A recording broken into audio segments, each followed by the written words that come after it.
Right, okay, Yeah, so all good. I'm sat here with Mark Wayman, development team head coach, and we're going to talk a bit about how they've been getting on this season and what his hopes are for the rest of the season this year. So thank you for joining me, Mark. No problem, thanks for having me. So how are the development team getting on this season?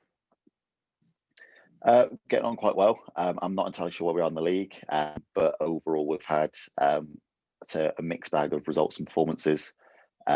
Definitely started to get a bit of momentum before the second lockdown, and sort of since then it's been very staggered as been for everyone with not being able to play. So overall, really happy with where we're at. So just hoping that we can get back to it.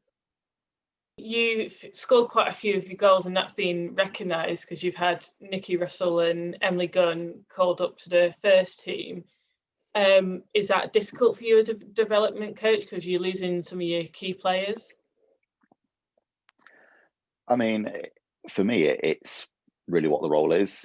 It's actually more rewarding to have players move up to the first team because it shows that they're doing something right, and hopefully we're doing something right as well. So actually, the more that happens, the happier I am with that. And thankfully, we've got a really strong depth in our squad. So whenever players like Nikki or Em have stepped up, we've always had players who could then step into those positions and perform at a good level. So for me personally, I'm really happy when players do that. So that's, like I said, that's part and parcel of it. And the more we can get players sort of striving into being in that first team, then the better, really.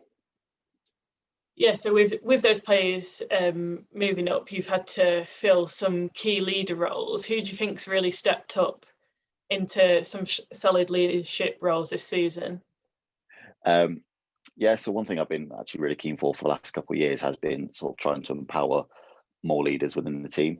So instead of sticking just to sort of your traditional captain, vice captain duties, actually, can we get more people within vice captain positions? Can we get more people to then step up? And like you say, when two of those, Nikki being our captain and being one of our vice captains, with both of them stepping up, we need people to fill those roles.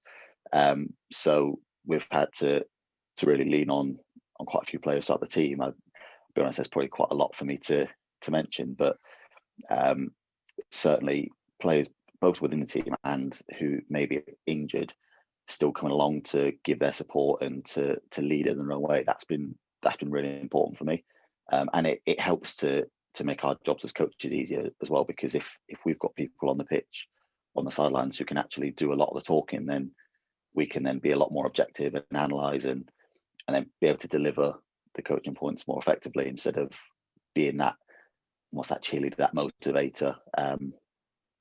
So that's been really good. So pretty sure I've not properly answered the question really, but yeah, yes, we've had quite a few players to step up into those roles sort of whenever needed, and the more we can do that, the better. And you've been joined with some new staff in the development team. How have they been settling in? Yeah, they've been brilliant. So myself and DJ, we've been here all together for the last sort of just over a year, 18 months. And then Adam, we recruited as a third coach over the summer, and he's fitted in brilliantly straight away. He knows women's football well, he's got good experience with it, and him as a person just fits perfectly within our dynamic and within our values as a club.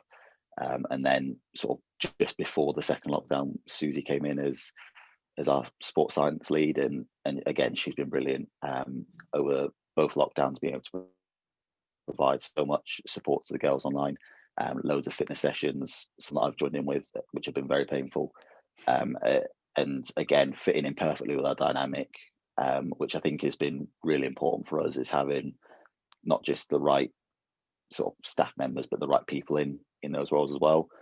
And I can't speak highly enough of the three of them. They do make my life so much easier, and they make everything so much more enjoyable, just for being them, really. Fab. And obviously we're on a break at the moment, but like you said, the girls are keeping busy, taking part in Molly's Gift Challenge, but also doing Susie's workouts and bits like that. when you see play resuming, do you think they'll be able to go straight into competition, or do you think they might struggle a bit getting back up to match fitness? I think you'll always naturally need a bit of time on the pitch just to develop that football sharpness, and that football fitness is one thing we try and use. But in terms of their base fitness, I expect them to still be in a really good position, which they were after the second lockdown as well. As you said, alluding to the Molly's Gift challenges, some of our leadership team, Nikki, Chloe and Em, have come up with certainly the first week's worth of challenges, which have been brilliant to get involved with. And not just to keep yourself fit, but also to support the charity. That's been great for us as a team, and there's plenty for our girls to keep involved with, keep active with, so that when we come back we can have the least time possible just to add that football sharpness to it, and then we'll be ready to hit the ground running then. Yeah, because there's quite a good opportunity for you in the league. How do you see yourself finishing the league this season? What are your aspirations? I think always it's to try and perform as best we can every week, and to finish as high as possible. We definitely hit a bit of a stumble at the first couple of games. There was lots of new players, and I think getting back after a really prolonged break after the first lockdown, it did take us a couple of weeks to adapt and adjust. But certainly from our third game onwards, our performances have hit some really high levels. And certainly what was evident after the Stoke game was actually we perform at a really good level. Sometimes it's just a case of in games against some of the more competitive teams in our league, it's about converting those performances to results. And that's only small tweaks to really make. So that's pleasing for me to see that we are on the right path, and that we are hopefully doing things right. As you alluded to, with players moving up to the first team as well. So hopefully we can sort of take that and continue that momentum, and sort of just generate a lot of positivity going into that back end of the season, like you say, and finish ideally as high as possible. But the nature of the league we're in, the results aren't always the biggest indicator, as we've shown with performances. And you've had quite a few players out injured. Are you expecting them to return for the remainder of the season, or are they a bit more long-term injuries? There'll be a few who I think are probably more longer term. Certainly, I know Ella, Tash, and Holly. I think they're looking longer term, whereas others like Rosetta's just come back, which has been a great boost for us after the second lockdown, and then Chloe's still working to be fit and coming back. So yeah, I think the majority are probably longer term, but again, if we can get them back in and give them minutes wherever we can, then that'll be great for us as well, because they're all great characters to have and great players to have in our team as well. Brilliant. Thank you very much, Mark. Not a problem. Cheers, Alex.